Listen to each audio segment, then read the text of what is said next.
first about Nunavut, and this will be the only opportunity that I get to talk about stuff that I actually really know something about, and I really care about. The Inuit were actually one of the first groups out of the gates when Trudeau announced the land claims policy in 1973, because it's pretty obvious that there had never been any kind of agreement with the Inuit, and certainly none of the territory in the Northwest Territories had ever been ceded. Now that's actually not quite correct. You get a gold star if anybody knows when and where the one treaty with the Inuit was. There was one treaty with the Inuit. You don't know, Karen? It's Labrador. Who said Newfoundland? Yeah, it's Labrador. Believe it or not, 1759 between the Moravians and the Inuit of Nain, Labrador. There's one treaty granting the Moravians the right to build a mission house in Labrador. You may have noticed it in all our stories, and since there are a couple of people from Newfoundland and Labrador here, they may care about this, but that we've left Newfoundland out of the story largely. That's because... We're good with that. We're about to secede anyway and go back to... You want to secede anyways? Good. Because we're already talking about independence. Good. They have been for years. Absolutely. The problem, just to tell you, the problem in terms of what we're talking about is the situation is way more complicated in Newfoundland and Labrador than it is anywhere else in Canada. The problem is that when none of you will remember this, when Newfoundland joined Canada, forcibly joined, can we say? No, in 1949? 1949. In 1949, in the original draft of the... April 1st. It was March 31st. Joey Small was at 11:59. Joey Small said March 31st. But there's a joke, it's not a very good joke, that says somebody phoned in the talking show and said, Newfoundland, we should have just given it back to the natives, right? Or given it back to and somebody else phoned in and said, we did yesterday. Yeah. Well, in the terms of Confederation for Newfoundland, in the draft terms, there was a standard provision, which is in every draft terms, that the provincial government would be obliged to settle any outstanding Indigenous claims in the territory. Somehow, between the draft terms and the final terms, that clause disappeared. And that is one of the more interesting pieces of Canadian history, is how that clause disappeared and why it disappeared. So in Newfoundland, there was never any obligation for the Newfoundland government to settle any outstanding Aboriginal or Indigenous claims on the lands in Newfoundland and Labrador. And so what happened there is that the federal government made a block grant to the Newfoundland government for them to fund any programming with any First Nations and Indigenous folks in Newfoundland and Labrador. So it wasn't until much later in history, when things got even more complicated, that it actually, you see other land claims agreements, particularly in Labrador. There's another problem too, right? In that most of the Indigenous people in Newfoundland were actually brought in from Nova Scotia. I'm not getting into that argument. And the Biotics were the Biotics were killed. The Biotics were killed off. But well, the history of the Mi'kmaq in that area is, let's just say, complicated. Another complicated. Yeah. The Innu and the Inuit, on the other hand, are just fine. They've always been there, and they're still there. So, but that's in Labrador. So that's one of the reasons we don't talk about Newfoundland, because it's incredibly complicated to understand the situation there. And it still is, but that's another matter. So that's the one Inuit land claim, or one Inuit treaty that existed. The Inuit were the first out of the gate in terms of the land claims. It took them 18 years to negotiate their claim. They took a very long time about it. There were 4 proposals from the Inuit, all of which were rejected by the federal government. And they finally entered into negotiations, serious negotiations, in 1980.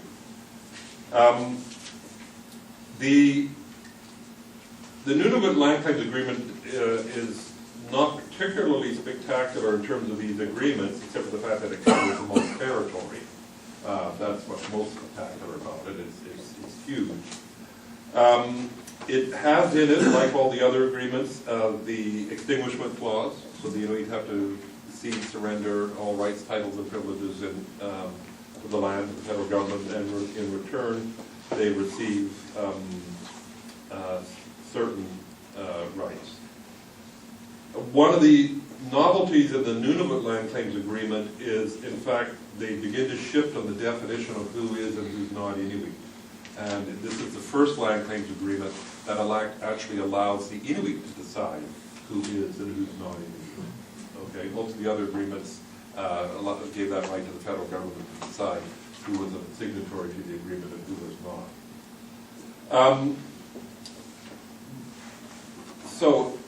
Just to tell you, the Nunavut Land Claims Agreement had been long in the negotiations, and there are some fascinating twists and turns in it. Well, okay, that one comes after. The problem was, some of you might remember the events of 1990. Does anybody remember the events of the summer of 1990?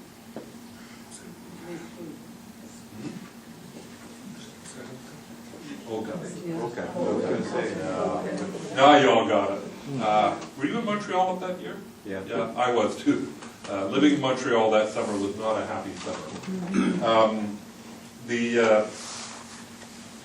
The Oka crisis and the standoff at Oka, and what the federal government did in response to the situation at Oka, basically destroyed any relationship between the federal government and First Nations in Canada. That was probably the lowest point in the history of relationships. And after the Oka crisis, the federal government realized that they needed to do something fast to improve relationships with the First Nations and the various Indigenous groups in Canada. And it is very clear that orders came down from the PMO saying, get us a land claims agreement, get one now, and get it as fast as you can. And the one that was on the table at that point, which was nearly finished, was the Nunavut Land Claims Agreement. And it is very clear that Brian Mulroney's government pushed it through as fast as they could in order to show that they are actually doing something positive in relationship to Indigenous peoples in Canada. So it got an almighty jetpack boost in the last movement. The outstanding and big issue, by the way, the huge issue, was that boundary line, the boundary line that runs here between Nunavut and the Dene territories. Okay? For 10 years, the Inuit and the Dene had tried to work out where that boundary line was to go, and they could not agree, and they did not agree. And eventually the government appointed a mediator, a guy called John Parker, appointed a mediator, and of course in the traditional Canadian fashion he drew the line about halfway between the Dene claim and the Inuit claim. There's a funny little bump in it which goes around what's called the Contoyo Lake area. As it happened, they found out after the agreement, the diamonds are on the Dene side of the line, not on the Inuit side.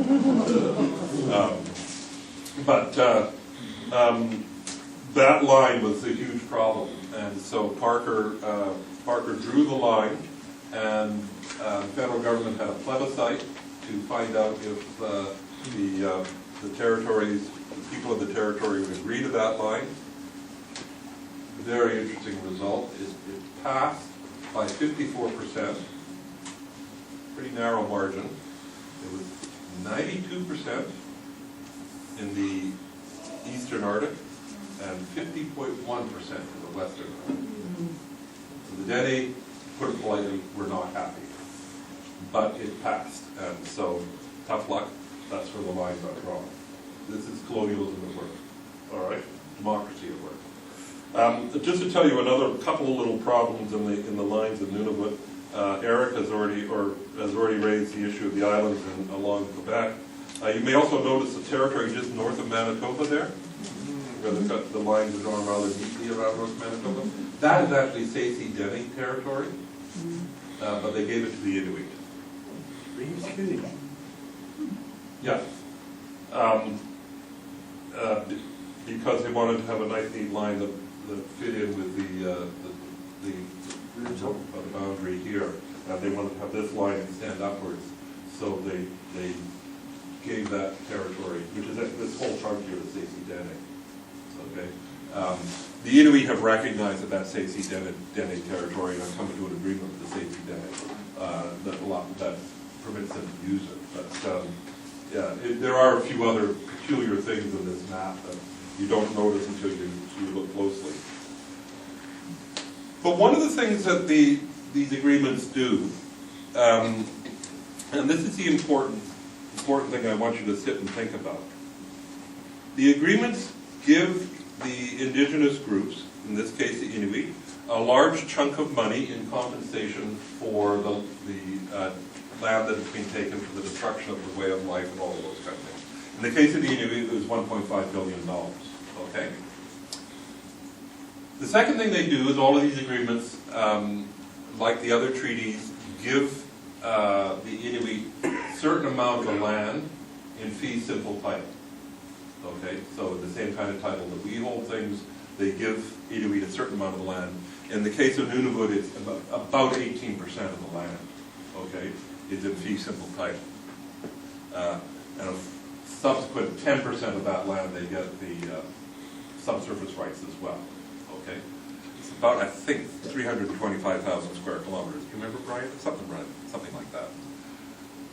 Now, you get this big whack of money, and you get all this land. Who's holding the land, and who's holding the money? Who controls that? No. In fact, what they do, what the government does, is they set up what are called birthright corporations. Okay? In this case, it's the NTI, the Nunavut Incorporated. All right? Each one of these land claims has a birthright corporation with it. And that's who holds the money, and that's who holds the land.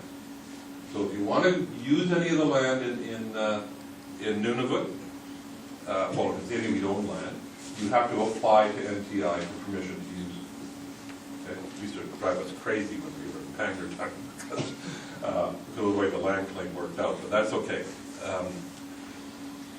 Now, just think for a second. Birthright corporations, all Inuit are shareholders in the corporation. All right? And similarly, there's an Inuvialuit Corporation, it's the IDC, the Inuvialuit Development Corporation. For each of these, there's a corporation. Now, I'm going to say something to you which you have to really think hard about. In fact, what these do is that they make the modern definition of who is and who's not an Indigenous person a shareholder in a corporation. Ooh. Think about that really carefully, okay? That's what the effect of this is. Now, there's another thing that happens. Nunavut is the other piece to the Nunavut agreement. So hold in this side of your head, right brain. Hold the corporation in your right brain. The other thing that happens, and the Nunavut agreement is the first agreement to do this, the Inuit said that to settle the land claim, they had to have a political agreement as well. In other words, they needed a territory and a government. There's a 15-year fight with the federal government over what that's going to look like. Okay? In the end, the federal government agreed. Now, here, we're going to get at a really fine point here. Why is the self-government agreement, or at least the Nunavut government agreement, not part of the land claim? Well, why can't it be part of the land claim? Come on, there's got to be a lawyer in the room somewhere. Because you can't have a corporation running a government. We're getting there, that's where we're heading, Paul, but hold on to that thought. The reason is that if it's part of the land claim, it becomes constitutional and therefore unchangeable. Okay? And so the federal government is devolving power from the federal government onto the territorial governments, and therefore they don't want it to be constitutional. They want it so that the federal government can change it. Okay. Provinces are constitutional. The federal government can't do much about them, as we may have noticed. Territories are functions of the federal government. The federal government can never change the government. And so they don't want the government part included in the land claim. So the government is actually what they did, and this is what they finally worked out under Mulroney's pressure, is there are two pieces of legislation. There's the Nunavut Land Claim Settlement Act and the Nunavut Act that are passed side by side at the same day, one right after the other. Okay. So the Nunavut Act sets up the Nunavut government, which is a public government. So if you guys go and live in Nunavut, you have to stay there for 2 years. If you stay longer than 2 years, you can vote in the Nunavut elections. Okay? Doesn't matter. Now, there are 85% Inuit in Nunavut, so they still control the government. Now, you've got a government. By the way, how's the Nunavut government funded? Where's the $650 million come from? Federal government. Well, it actually comes from Indian Northern Affairs. That's part of the Indian Northern Affairs budget. Yeah, federal government. Okay? So you've got a government that receives its money from the federal government. Because it's a territory, it has no control over the land and no control over the resources. And beside it, you have a corporation which has $1.5 billion of its own money, has 325,000 square kilometers of land, and is controlled entirely by the Inuit. Those two exist side by side. And the Inuit at least realized very quickly that this was a problem and complicated. And they have actually a series of agreements between the two of them. In fact, that applies to all of these land claim agreements. All of them have a birthright corporation, where all the people are members of the corporation, and they actually get, they get dividend checks. All right. They're also part of local, various political organizations, and the two have to coexist side by side. Another really radical statement, but think about it. Modern Indigenous self-government is the relationship between birthright corporations and public governments. That's not what you hear in the rhetoric, right? But that's what the legal reality is. We're getting radical here. We're getting way over the edge in terms of what, but I want you to think about that, because when you talk about colonialism and what's going on in the modern state, it's a very, very sophisticated system. All right? It's very complex, very sophisticated. So how does someone stay in Inuit or not stay in Inuit? Sorry, you the high stay end in Inuit Inuit is or what? not? How do you stay in Inuit? Or not stay in Inuit? Well, nobody in their right mind would want to not stay in Inuit. You definitely want to stay in Inuit. Yeah, you're doing lots of intermarriage and people you can't stop. Well, you see, that's where under the provisions of both, under the land claims agreement, the Inuit can decide who is and who's not included under the agreement. But you see, there are other pieces which make it complicated over when you get into intermarriages. The Inuit are, again, it's something for you to think about. There is no concept of Métis amongst the Inuit. You're either Inuit or you're not. Okay. So they're cultural. It's cultural, right? I know lots of blonde-haired, blue-eyed Inuit who do not speak a word of English. Okay? I'm sure you do too, Ryan. Not lots, but there are plenty enough. There are some, Yeah. Who do not speak a word of English, who've been brought up entirely in an Inuit context, and you wouldn't know any difference. So they work very strongly with very strong cultural definitions. I mean, there has to be other elements too, but very strong cultural definitions. And so yes, people marry in all the time, but it's the children that are the issue. As a white spouse, you wouldn't be able to, you can't get status of any kind. But your children can, if they're brought up in a Nunavut context. Okay. So, but the point I'm trying to get you to think about, which is taking us into to where we need to be on this thought, is so in these kind of regimes,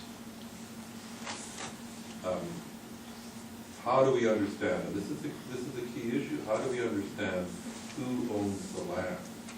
And as Christians, how do we approach that? Okay? Because the way I want you to start thinking about it is as Christians, I hope, we understand that the earth is God's earth, that it's God's creation. Ultimately, God, I don't know whether you want to use the word owns the land, but it's God's land, ultimately. But we've got all these other layers of stuff on top of it. So what's an indigenous understanding of the relationship to the land? What's the colonial understanding? And what's the regime underneath these kind of agreements? And how do we as Christians address that and say, in any kind of solid way, and these disputes are ongoing, by the way. They're not settled once the land is settled. How do we enter into that discussion with any both theological justice sense of how to approach it? Does my question make sense to you? Well, I want answers. So what's interesting to me is that in early democracies, you needed to be a landowner, more or less, to participate in democracy. And now it seems to, in terms of like identity of the Inuit, we have kind of a more like capital version of it, where you need to be the shareholder. And it seems like, I think keeping the land and those two things kind of separate makes some sort of sense, but it's crazy imposition upon the mind of people. Well, I don't know that how many people actually understand it, but Yeah. just a thing on that is that you don't have to be a shareholder to vote in a Nunavut election. Okay, you have to be a resident of Nunavut. So you don't necessarily have to be an Inuk or a member of the NTI to vote. For the NTI elections, of course, you do. NTI has its own set of elections, which are separate from the public elections. It'd be like any other corporation. Yes, yeah, it's a shareholders Yeah. election. Yeah. You elect the members of the board. Yeah. Yeah. So both of those are going on at once in your sense of democracy, in your thought about democracy there. Both are going on simultaneously. And there's another level of that too. I mean, the people who are on the executive of the corporation and the people in the government, they're all related. Okay, let's not get into the Kushigak family. Yes, they are, but that is partly because your population of Nunavut is 32,000 people. Yeah. It's a pretty small town, basically. And no, I can assure you not everybody's related to everybody. No. There's lots of people you're not related to and you really don't like. But there are, I mean, I'm joking, well, the Kushigaks are a good example. They're a family, a large family. The Lyles in the Western Arctic, large families that sit at the top of all of these organizations. So, when I was looking at Kara's thing the other day, they chose one of those large families as the representative family, and I thought, oh, that's a very interesting choice. That's what I was trying to read it for. But, they are all related. Yeah. Yeah. The other, by the way, the other interesting thing is, of course, the Wildlife Department is a department of the territorial government. Okay, and so it's the Conservation and Wildlife Department that enforces the territorial government wildlife laws. Okay.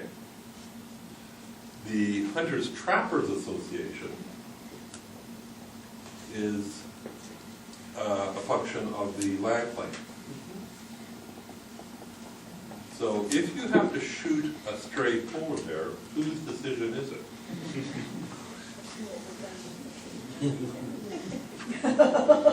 It's a life or death situation. Yeah. Well, that's a life or death situation. If it's not life or death, actually it's incredibly complicated. And in fact, the wildlife people have to meet with the it's like the church, eh? The wildlife people have to meet with the Hunter Trappers Association, and they have to jointly make a decision to shoot the polar bear. Okay? Well, the ACW's already gone out and shot. We expect you to be able to go. I was trying to ask a question. I'm trying to think through your question about how do we as Christians address this question of who owns the land. And I realized I maybe don't even know how the land is owned, like from a legal, never mind theological. So you had said earlier that there's a fee simple, a certain amount of the land is given, just the same way that I own the land. So I own my house and the spot of land, but it's not mine to do whatever I please with. Like I have, because for the city of Winnipeg, for example. So you're Canadian, are you? Yes. Well, you're clearly not American, because if you're American, you would say you can do whatever you Over please. my As a dead body, Canadian, you know right? So I've had in my mind this notion that that I own it, but really, I mean, it sits on top of the city, but really that sits on top of the province, and really that sits on top of the underlying title is crown title, is what you're thinking. when you sort of scratch deep enough, and that's the case with That's in fact Canadian law. 325,000. That's what the whole problem is. Yes. Because of the doctrine of discovery, because of the Royal Proclamation, because of the treaties, the principle is that the underlying title is crown. Right. So the government.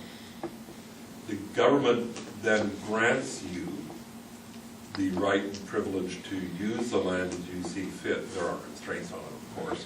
If you decided to, start a what do you call it, underground mine on your city property in Winnipeg, they might object. Yes. But they then grant you the right to use the land for a set period of time. Usually there's a limit on that. So yes, that's the underlying title is crown. In the provinces, the underlying crown title is vested in the provinces. In the territories, so that Nunavut, Northwest Territories, and Yukon, the underlying title is vested with the federal government. Right. Okay? And so is there disagreement then between maybe a shareholder of this birthright corporation as to the underlying title, even of this 325,000? Yeah, there would be. Right. It's back to the problem that I mentioned when we talked about treaties. Ceded or unceded? Is that the land that's unceded, Yes. and therefore the title remains Aboriginal? Or is that ceded and then given back, and therefore the underlying title is crown? Right. Okay? Simon? This might be a related question, I'm not sure actually. But where there is a reserve and there is conflict between federal and provincial law, who takes what takes priority? Depends on which law. The Indian Act actually says that in most issues, provincial law takes priority. But it depends a little bit on the laws. Well, this is part of it's very topical at the moment, It is. actually, is the pot law. Cannabis, I mean, there are a number of First Nations who are very upset that they weren't much more involved in this conversation to begin with, because if you have a reserve in Manitoba and it's in conflict with federal law, what do you do? Yeah, I think that would be one of those cases where the courts would rule that Manitoba law in Manitoba would supersede. Okay. Yeah, yeah. But I can't guarantee you that. That's probably something that has to be worked out. I mean, there are similar conversations happening right now as we talked about earlier with federal land. What happens, what is the law at 17 Yep, what is the law at the post office? yep, yep. All of those, and you see those get layered in when you get into these land claims. Right. Incidentally, just in case you were worried, and I'm sure you were all deeply worried about this, when they did the Nunavut land claim, there were third-party claims permitted. So that is to say, people who already had land grants and who already had property in territory were granted those land grants. And one of them, of course, is the Anglican Church. The church had to belly up and provide maps for all of the places where all the churches and the houses are located. And those lands were then granted to the church. Okay. Similarly for the northern stores. Could we sort of just back up to Oka for a minute? And because we were talking about the engagement of the church to correct injustice. And could you tell the class the story of Father Louis-Marie Gallant? No, I can't. You don't remember? I don't know it. I don't remember it. So, I can tell you that the Anglican Church was not involved. well, Louis was, and I was at the cathedral. And Louis was a priest of the cathedral. He'd been like a former opera star. And he was an amazing, loving person. And Louis went right over to Oka, and he stood there with the First Nations people, hoping that would protect them, and hoping that would he would able to help to de-escalate things.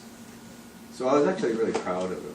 Like he disappeared for 2 weeks or something.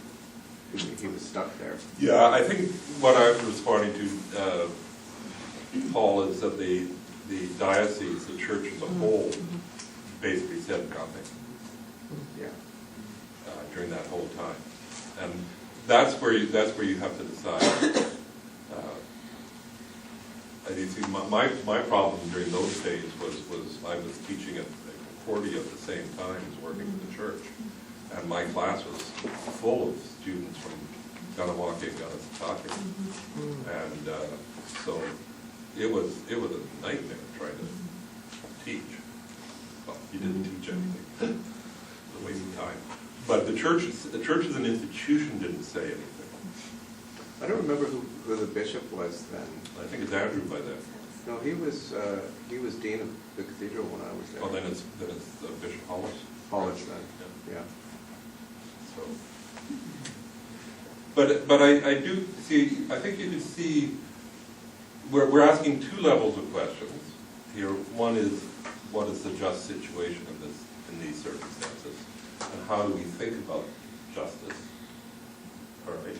And given the incredibly complicated situation, how do we think about justice? And secondly, how do we enter into in a profoundly Christian way into the discussion over, well, so just who does have rights and privileges in terms of these lands, and how do we honor that, or how do we not honor that?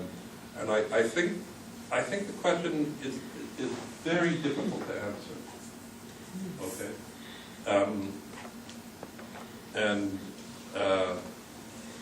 just to give you a slightly humorous but a true example, in Nunavut, they made the decision not to take block grants of land. The elders made the decision that they would take the land that they owned. They would choose. Actually, they chose all the best fishing, camping, hunting sites in Nunavut. So there are all these sort of little blobs all over the place. If you look at the map, there's these blobs everywhere. There are some large blocks in the interior, but for the most part, there are these blobs all over the place. And it actually is kind of interesting if you want to go camping and hunting and fishing in Nunavut, you have to get permission of the Inuit because they control all the good campsites. All right, they're all Inuit-owned land. So you have to go to the local Hunter-Trappers Association to ask permission to use any campsite. You can go out on the land, good luck to you if you can find a campsite that they don't own, all right? You also have to ask permission of the local Hunter Trappers Association if you want to fish. I mean, you can get a territorial license, but you have to buy it from the local Hunter Trappers Association. If you want to hunt seals or caribou, you have to get permission from the local HTO. And if they know you, by the way, they'll give, sure, go ahead. If they don't know you, no. All right? So I worked for 10 years taking students up there. Half of our students are First Nation students from Manitoba. Do they have the right to hunt in Nunavut? They said they did. I was able to sort of suggest to them that maybe it would be a polite thing to do would be to ask the local owners permission to hunt. But it was you can see how you get into these issues? They always gave me permission to hunt. I'm a useless hunter. But they gave me permission. They gave me permission without me even asking for it. But so you get into these things. Like, of course, the other really ironic part was that I didn't tell you that the third complication in Nunavut is that there's also municipal lands. Okay, so the lands that the actual communities sit on are owned by the municipalities. All right. Except in Pagnertung, for example, the town council of Pagnertung instructed us that we were to camp alongside of the river that runs through Pagnertung. We were to set up our tents and camp alongside of the river. Until somebody pointed out that that was the one part of Pagnertung that was not owned by the town council of Pagnertung, but was in fact owned by the land claims agreement. So at Pagnertung, the town of Pagnertung is actually a donut with a hole in the middle that's owned by the land claims agreement, and the rest of the land is owned by the town council. All right? And all you want to do is set up your tent and go camping. Right? Well, who do you ask? Whose rights do you respect? How do you go about doing that? Okay. And where does God fit into all of this?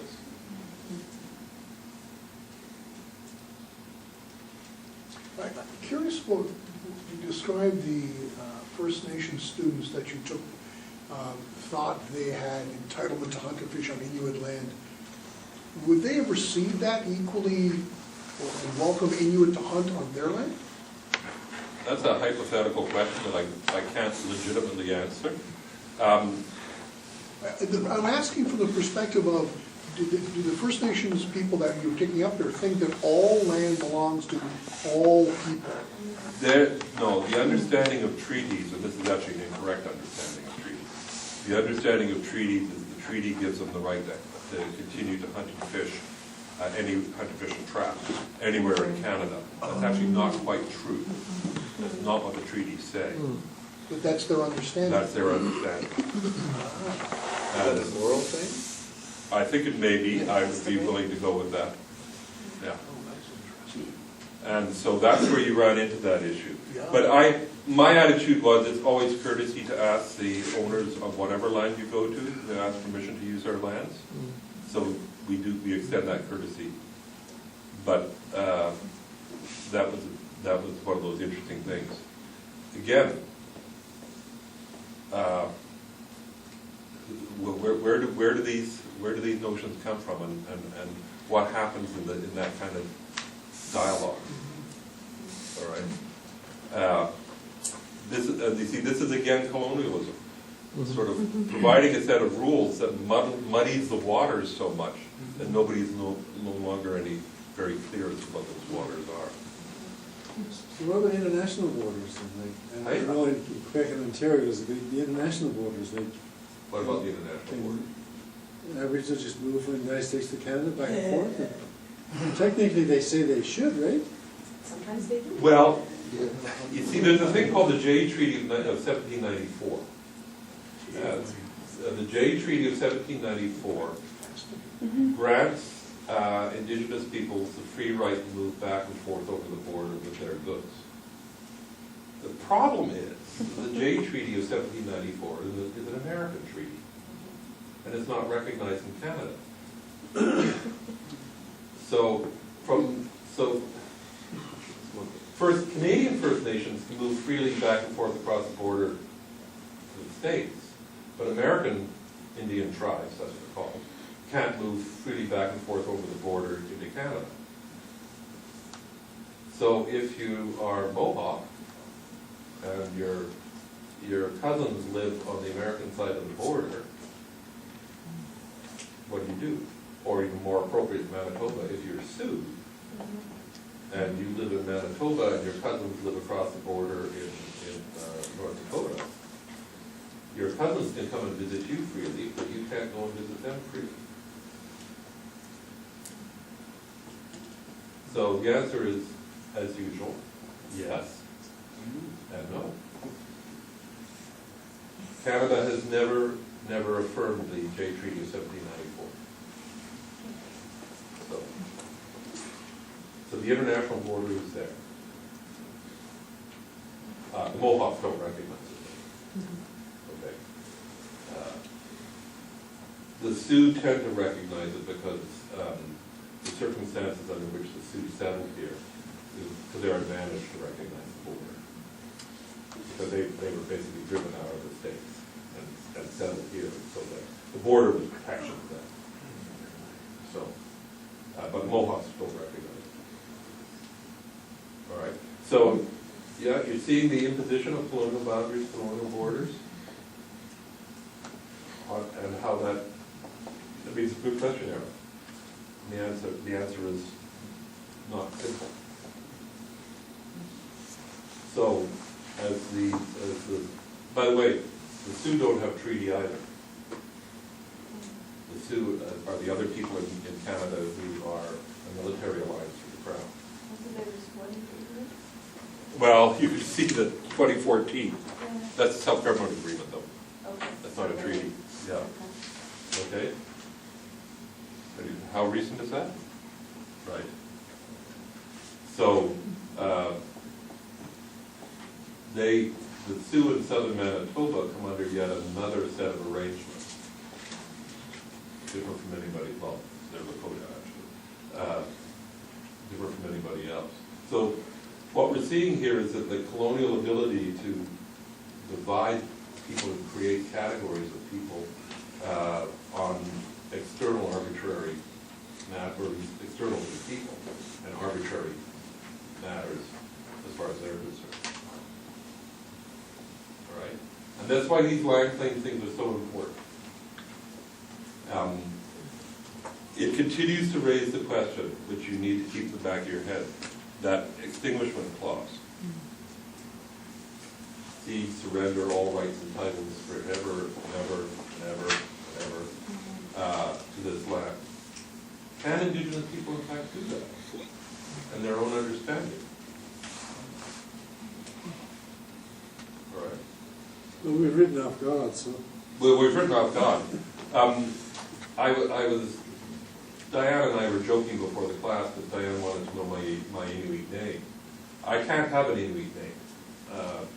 I have a nickname, okay? But I can't have a true Inuit name, because a true Inuit name you inherit from the last person who died before you were born. And it is marked that Inuit, well, the older Inuit anyway, know literally the square meter on the ground where they were born, because that is where that name is connected to the land, and it's where that name became reincarnated in relationship to the land.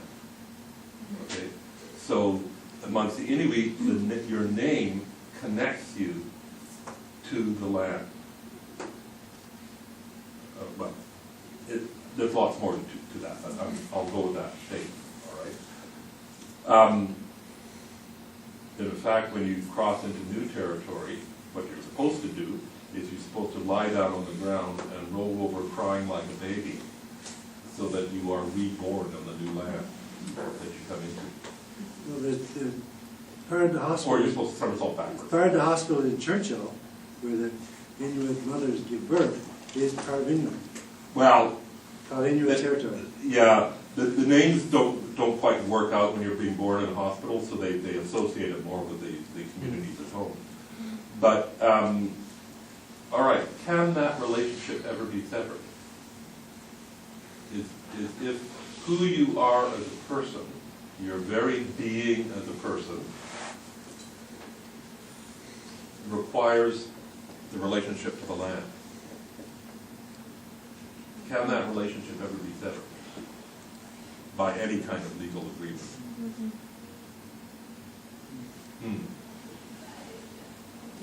Chris, is the sense of the name, is it really connected also with something from antiquity, the being of a person? Well, is the name of the person connected with the land for the Inuit? yes. Yes Kind and of? no. That gets you into a slightly different angle on the argument. It does go back in time, but it's not like the Eastern system of reincarnation where they recognize it going back infinitely. They just recognize it going back one generation. Okay? So it's recreated every generation. But the connection to the land is built into that. Like I said, if you talk to the older Inuit, it used to amaze me. I'd be out on the land, and we'd come to these spots, all right, and all of a sudden the guys would get all emotional and all sort of, you know, and you think, oh, what's going on here?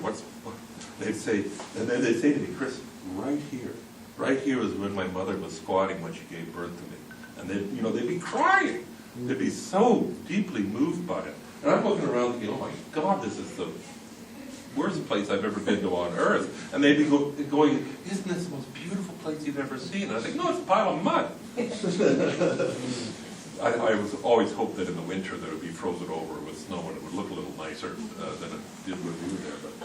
But that, it was amazing to see that connection. That's an emotional connection that you can't. Well, it's far more than emotional. Like, way more. Yeah, they're expressing it. And let me tell you, Brian will agree with this, it's pretty hard to get Inuit guys to cry on anything. Well, unless someone dies. Well, unless someone dies, and that gets you into the, where's the name going next? Just sort of expanding on what you're saying, is Inuit spirituality distinctly different from First Nations? Distinctly different.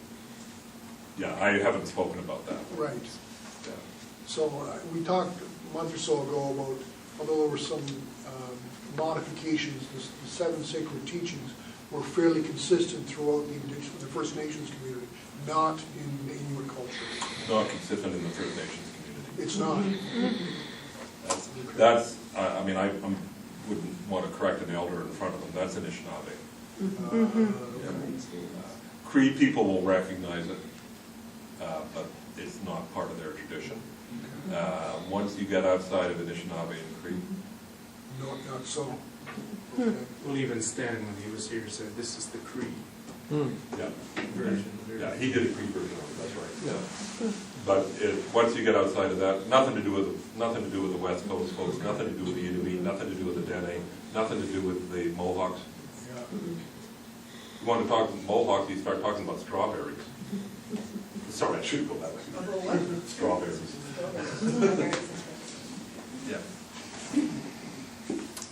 Three sisters, actually. So will we get a chance in this setting to discuss Inuit spirituality?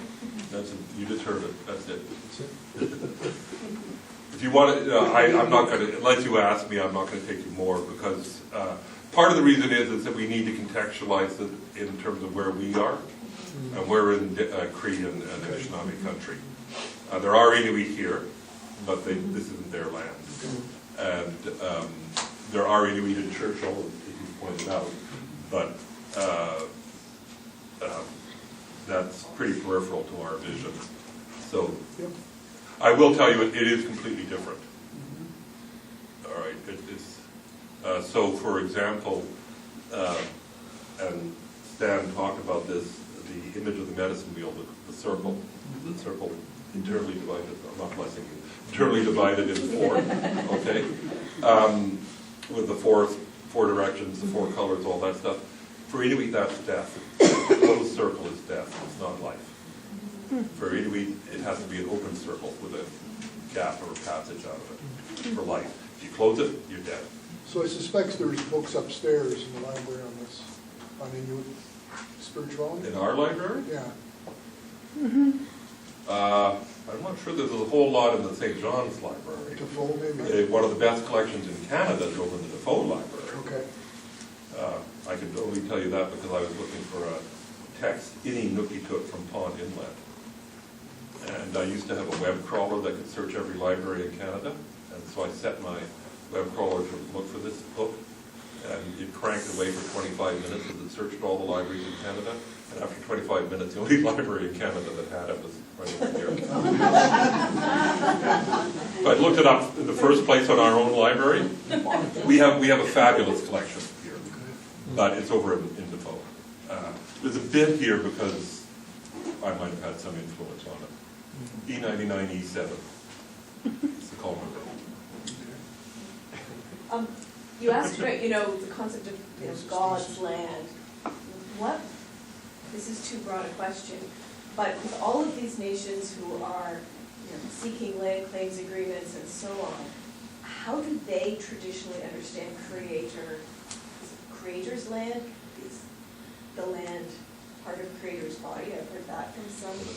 I'm not, so when you're asking as Christians how we engage with this,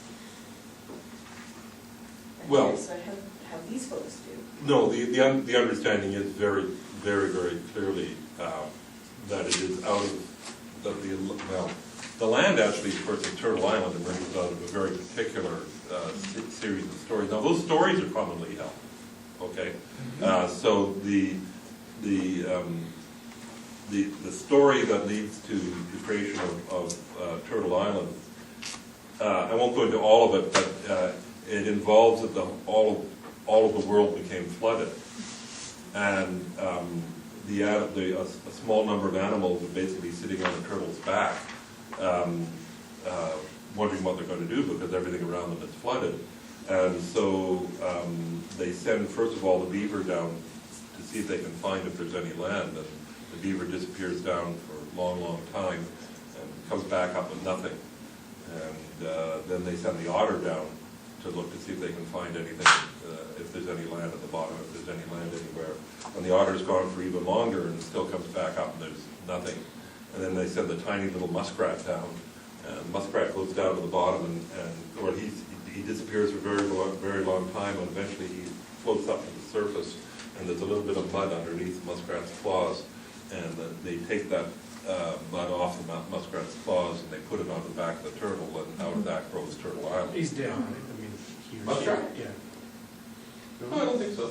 He's passed out because he's been underwater for so long. I don't call him dead. Incidentally, for the Dene, so up the Mackenzie Valley, Yeah. the Dene, when muskrat surfaces on the top of the water, the mud forms a cross on the surface of the water. That's prior to Christianity. That's has nothing to do with Christianity.